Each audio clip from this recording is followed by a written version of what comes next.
I have with me today Jean Nolan. Hey, how's it Welcome, going? Jean. Thank you for having me. So, thank you for doing this today. Tell us where we are right now.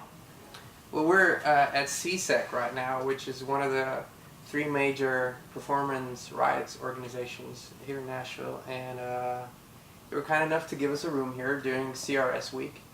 And yeah, so I'm really happy and excited for Awesome. this interview, and thank you for having me. Awesome. I have to laugh because the street address is 35. The number's 35, which happens to be one of my lucky numbers. And we are in the purple room, which happens to be my favorite. And I'm in a purple chair, which purple happens to be my favorite color. So this was all meant to be. It's meant to be, definitely. I totally agree with you. I believe in that very strongly. Now, Jean, we met you at Magna Hoedown back in 2016. You were one of the artists performing. And that night you put on such a performance that it was jaw-dropping. Oh, thank you so much. I appreciate that. Thank you. And that apparently was your second time performing at the Magna Hoedown. You were also there in 2015. I was there in 2015 doing a smaller acoustic showcase, and then they had me back in 2016, and we got to bring the band and the whole thing, and it's one of those amazing events. I know it's one of the biggest charity events in all of Ontario, if not all of Canada, probably. With, from what I hear, the biggest tent that you could possibly put up. It's huge. It is bigger than a Canadian football field. There you go. but what makes it special is there's something about Canada. Whenever I step foot in Canada, Canadian soil, I feel right at home, and the people, and there's a connection, and I love it. So that's probably one of my favorite shows I ever played. Mm-hmm. And I got to meet some amazing people. I got to meet you, and so I can't wait to be back. Actually. Great. Well, we can't wait to have you back. I know we're here to talk about a number of things today, but you have a really strong connection with Frank Stronach, who is the head of Magna. Yeah, that's true. Well, Frank is he's from Austria originally, and he moved to Canada in the 50s and built this amazing business.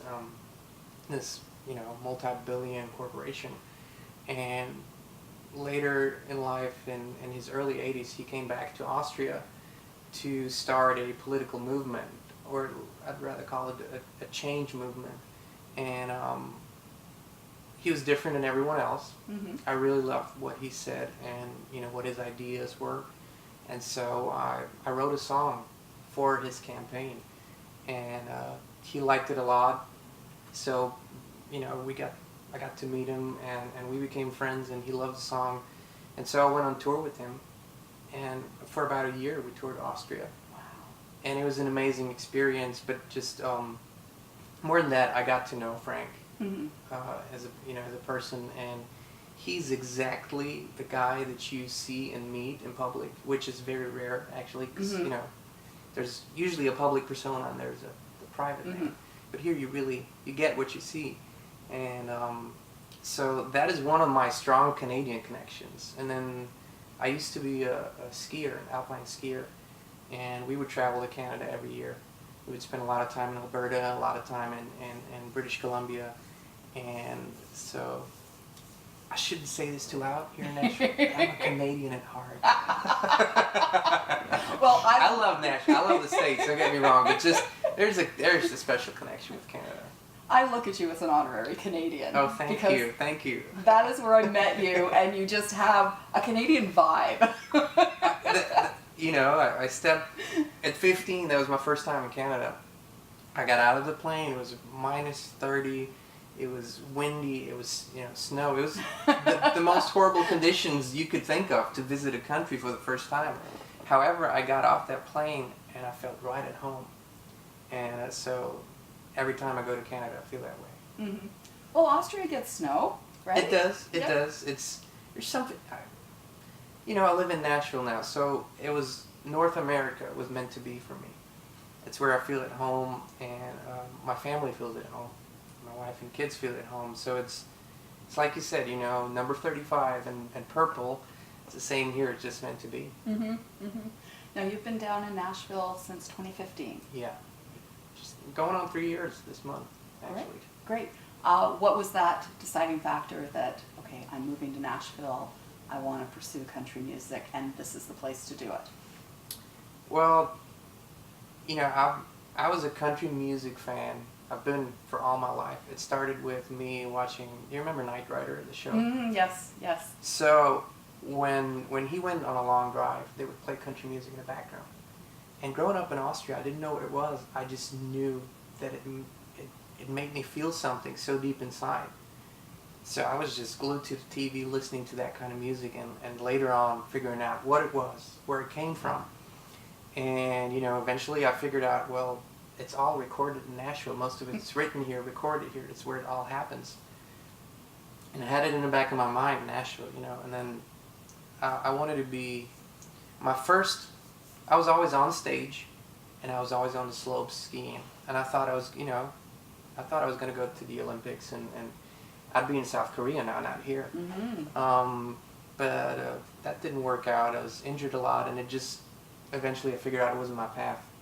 But I'd always been writing songs and doing music, so at about 2021, it kind of became clear that I needed to do that. That's my purpose. So I started pursuing that as a career, and it became clear to both my wife Christine and me that after releasing my first album in Austria and Europe and having, nice success with it and radio airplay and everything, that we wanted and needed to move to where it's really happening, where country music is happening. And now we've been here for 3 years, and it's amazing. We love it. Great. Awesome. Do you have any Canadian connections here in Nashville? Well, there's a lot of Canadian writers. There's a Jason Blaine that I actually met on my way to the Hoedown 2 years ago in the airport, and I remember walking up to him and I said, "Hey, you're Jason, right?" He said, "Yeah." I said, "Yeah, I know you. I've been following your career for years." And he's like, "Oh man, I love that." And someone recognizes me, and so we talked, and that kind of happens a lot here in Nashville. There's a lot of Canadians. There's a lot of Canadian vibe in music, and High Valley moved to a Nashville label.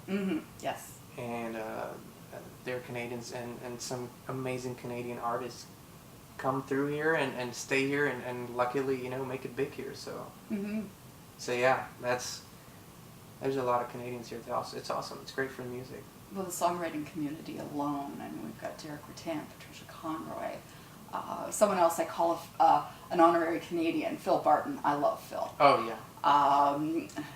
Dave Thompson, who I ended up having breakfast with yesterday. Isn't it funny how an Australian in Nashville becomes an honorary Canadian, and Austrian in Nashville becomes an honorary Canadian? Anytime Phil comes up to the CCMAs, it's always a good time. He's fun, and his shows are fun. He's out there. Absolutely. So you just released a new single called Wise Man. Yeah, brand new. And it's really good. It's got a nice traditional country sound to it with a modern edge, is how I look at it. Well, there's two main stages for a song. It's when it's written, and when you're in a room writing a song, it kind of tells you where it needs to go. If you listen, right? You listen, and then the song will tell you where it needs to go. And that one was like that. It told us where it wanted to go, and it basically fell out. And with the melody and the subject matter and the words, it had a traditional leaning feel. And then in the studio, that's a second stage where again you have to listen to the song. You might come in with one vision, and then the song will steer you into another direction. And Wiseman had its own energy and has its own energy. So it pretty much fell out again in the studio. Once we were on track, things started happening and coming together.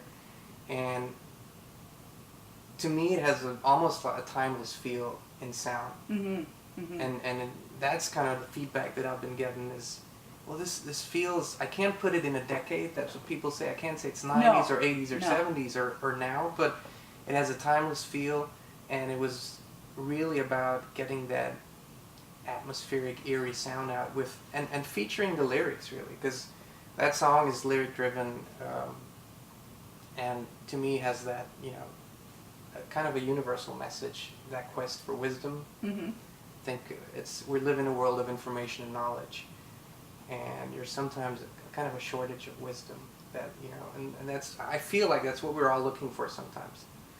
And so with this song, it fell into place. A lot of, serendipity there, a lot of fate, how things come together. So I'm super excited that we released it. Was part of an amazing project with the Dark Horse Institute, and so I couldn't be more excited about a song being out there and the feedback we've been getting, and so yeah, I'm very happy. And this is part of an EP that's coming up? Yes, we've been here for 3 years, and obviously writing songs, because I'm just as much a songwriter as an artist, so I'm writing songs pretty much every day for myself and for other artists, and now I feel after 3 years here it's time for me to put out my first Nashville collection of music, and so I think we will be ready probably by summer to release, maybe early fall, and I'm very excited about that. It's like a kid in a candy store. That's how I feel. Christmas. It's Christmas. Yeah, it is. It's Christmas. It is. Yeah. I can't wait to hear the music because I love the song Wise Man. Thank you so much. Who are the writers? You and? It's Jeff Hodge, and then John Miller and Sean Swenson. They just signed with Dan Hodges Music, a publishing company here in town, a well-established company. So I'm excited for the two of them. Mm-hmm. That's a songwriter's dream. Get a pub deal. That's the first big step into the inner circle, as we call it. So shout out to the boys. That's awesome. Great. And you are a co-writer on that song. Yes, as well. we wrote it together. Okay. It's actually my first time, first four-way in songwriting. Oh, that wow. Yeah, we were 4 people in a room, and I didn't know how it was going to work. It's usually 2 or 3 or by yourself, but this just fell out. It was beautiful. It's sometimes I've written on my own and I've written with someone, but I've never written beyond that with 3 or 4 people. The more people you have, everyone's trying to put their 2 cents worth in. Does it get a little bit crazy at times? Sometimes it does. I mean, the thing is, and you know that as a writer, if you don't click, and it doesn't necessarily mean you're going to hang out every day and be best friends. It's not always that. It's just at that moment in time, for that song in that room to click, to find that, to be on the same level probably. That is something that's super important to a song. And then sometimes I think 3 is a good number. Because with 2, you kind of have, I'm here, you're there, we might not agree, but a third can sometimes, even that out, and it's proven to be a very good number for successful songs, 3 writers. However, that's, Alan Jackson has written a lot of songs by himself, a lot of iconic songs, so it just depends. It's inspiration. Exactly. I know the very small amount of songs I've written compared to probably what you have. I'll get a line, and then a line becomes a verse, and then it goes through this process, and then I have woken up in the middle of the night with a lyric going through my head or a tune, and thank goodness for cell phones these days, because you hit record and it's like la la la la la la la. Exactly. Never go with I'll remember it in the morning. Never do that. Because if you don't do it then and there, it's there and gone. although that being said, it is true. I'm exactly the same. I'll wake up in the middle of the night and have that, and I'll grab something, or I'll repeat it to myself for 100 times before I go back to sleep. So, but that being said, I was riding with Earl Butt Lee yesterday, who wrote Friends in Low Places, and wrote Who Are You When I'm Not Looking, and is an amazing songwriter and amazing human being. And he said, I never write stuff down. I never record anything, because if it's not good enough, the melody and the words for me to remember, I don't even bother. So you know, I can't say that it works for me that way always, but I will say that as kind of a general rule, the songs that stand out in my catalog, at least from what I feel, are usually the ones that I don't have to write stuff down. They come through me and they stay, and so yeah. But definitely, if you have a good line, write it down. It can't hurt. And on your notepad on your phone, you just have this list of lines and song titles and thoughts and ideas. Oh, how many times I'm writing stuff down that it seems great in the moment, and then I go back, what was I thinking? I put it out of context, and I don't know what it was about anymore. Like, not as genius as I thought it was. I love the whole songwriting process. Yeah, absolutely love it. All right, we have to talk about, you are part of a new television series that's in the works. That's in the works. It's called Another Country, Nashville, and it's about 5 artists from other countries that came to Nashville and are building a career here. That's the premises, and we shot a pilot, and it's being shopped and developed, and that's a little bit of a secretive process. Producers don't really talk about that. They do that, and when they have something, they will come and talk to us. But it's an ongoing creative process as well. We keep in touch, so they know what we're doing, and when there's something exciting going on, they might just come out and shoot something and add it, to their pitch. But I'm excited about it. I met a lot of great people through it, and fingers crossed it might get picked up by one of the bigger networks, and then we'll be out there. The plan is to go on tour, do our Another Country Nashville tour, and kind of see how we foreigners do here. Yeah. Which some of the things once you're in the South, it's a little different. I'm from the South of Austria. But I'm from Southern Ontario. There you go. That's still pretty. It's still pretty north, though. Yeah, compared to here. Yeah. But it's interesting to learn everything about the culture here, and I've always been drawn to the South. Some people want to go to LA or New York. I always wanted to go here. I could make this home. I could totally make this home. I could. Well, you did. Actually, I did. You did. Yeah, you should come here. You should definitely come here. You will love it. I say I want to be a Nashville snowbird. Instead of everyone that goes to Florida for the winter, I want to come here. Yeah. The summers are just so hot and muggy down here. I don't know if I'd survive. It's true. The AC is pretty. I mean, it's pretty crazy. They set the AC on freezing temperatures, but it gets hot. It gets very humid. You have to get used to that. Yes, it does. Awesome. I thank you so much for talking with me today. Oh, thank you for taking the time. Really appreciate it. I just love your energy and everything about you. You're a wonderful person, and I wish you all the best with Wise Man, the new album, and the show. Oh, thank you so much. I'll keep you in the loop. Thank you. Let you know how things go, and I so appreciate you taking the time. Thank you. And come visit us in Canada, because more people need to see you. I promise. I can't wait to go back. Awesome. Jean Nolan, please check him out on his social media. And I'm Linda Heldman. Hey guys, I'm Jean Nolan, and this is my new single, Wise Man.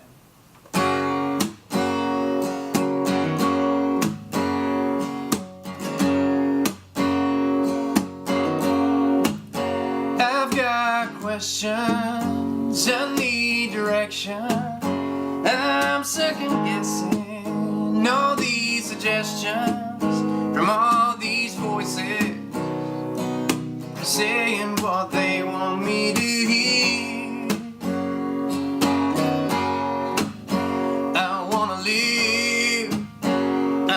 live free. I wanna be the man God wants me to be.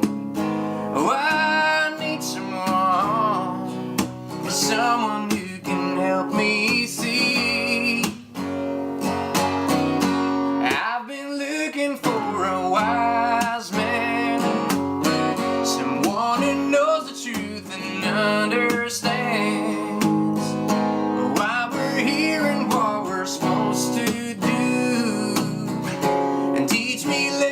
lessons I can pass on to.